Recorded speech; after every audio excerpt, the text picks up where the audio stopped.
Commerce Department did report a 5% decline. That's their final number for the GDP of the first quarter. That is the biggest drop since the fourth quarter of 2008, where GDP dropped almost 8.5%. As far as the second quarter is concerned, with the country being shut down for much of April and May and reopening starting tentatively during June, GDP is expected to decline nearly 30%. That can vary 5 points in either direction, but it's going to be a huge contraction to the economy. Now, what's going to happen specifically in the third quarter really is contingent on the spike in coronavirus cases that are happening this week. This week, we've had 3 days in a row of record coronavirus caseloads driven by huge states like California, Texas, and Florida.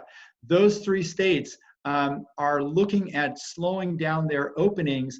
In fact, today, the governor of Texas closed down bars and reduced the capacity of in-restaurant dining in the state of Texas as a way to slow things down, given the explosive growth of the coronavirus across the state of Texas. There's also big explosions of cases in all the southern states, North Carolina, Alabama, Mississippi, Louisiana. So this means that from a business perspective, the 4th of July is an important date for, if there's a really strong 4th of July, it kicks off the third quarter very strongly in terms of economic growth. If all these states are starting to pull back right as we get into the 4th of July weekend, that's going to be a bit of a problem to maintain those economic predictions. Fundamentally, the growth in coronavirus cases is forcing Disney to delay its opening from July 17th to a future date.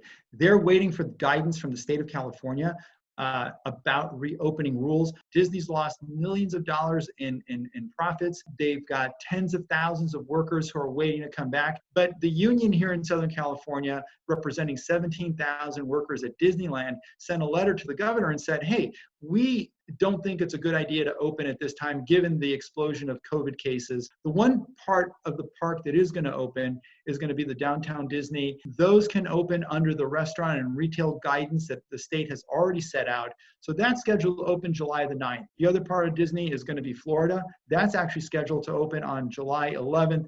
And given that Florida's COVID rise has been proportionally greater than that in California, we'll see if that date is still going to hold as well.